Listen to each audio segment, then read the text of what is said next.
အခုကတော့စောက်လို့ရေးလုပ်ငန်းသုံးပစ္စည်းအခေါ်အများဒုတိယပိုင်းပဲဖြစ်ပါတယ်ပထမဦးဆုံးတဲကိုစိုင်းလို့ခေါ်တယ်ပေါ့နော်ထော်ရောအာယောစိုင်း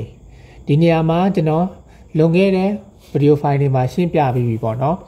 ထော်ရောအာယော try ဆိုပြီးမဟုတ်ဘဲနဲ့ထော်ရောအာယောစိုင်းဆိုပြီးတော့ထွက်တယ်သူကထော်တဟန်နဲ့ရောရပေါင်းမယ်ဆိုရင်စော်ဆုပ်အတန်ထွက်ပါတယ်စော်ဆုပ်အတန်ထွက်တယ်ဆိုပြီးတော့ခမ်ခွက်ကလာမိတ်ထဲသင်ခန်းစာမှာကျွန်တော်ရှင်းပြခဲ့ပြီးဖြစ်ပါတယ်ထော်ရောအာယောစိုင်းဆိုရင်ဒါတဲကိုပြောတာပါ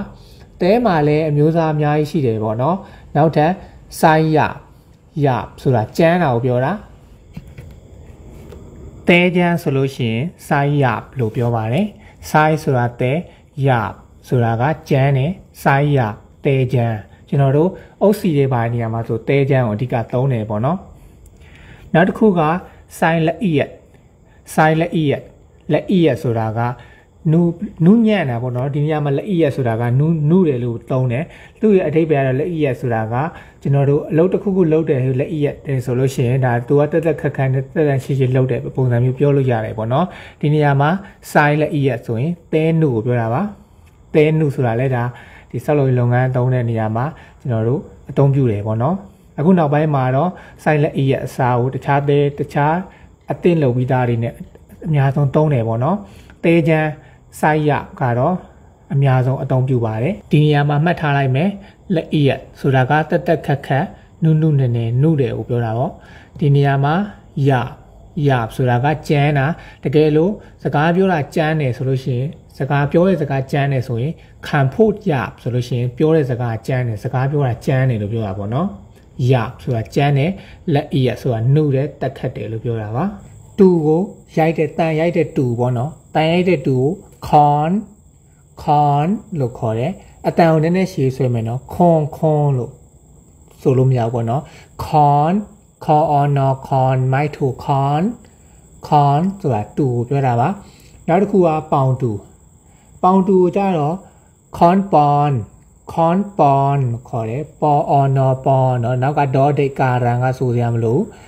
ပေါ်အော်နော်ပေါ်ခွန်ပေါ်ဆိုတာကပေါင်တူကိုပြောတာပေါ့နော်နောက်တစ်ခုကပေါတူကိုကြတော့ကြော်ပါစပ်ပိတ်တယ်ကြော်အော်ဘောကြော်ပေါတူပေါ့နော်နောက်တစ်ခုကခေမများသောအားဖြင့်သုံးတာခေမဆိုတာက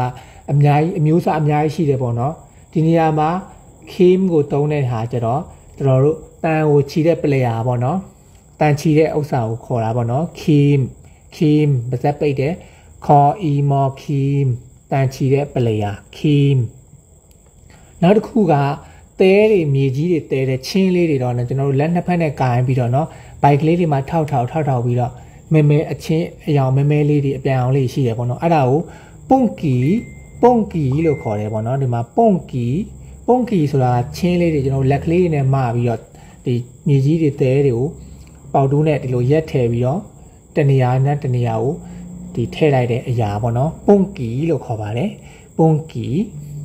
တဲမြေကြီးတဲတဲ့ချင်းလေးတွေပါ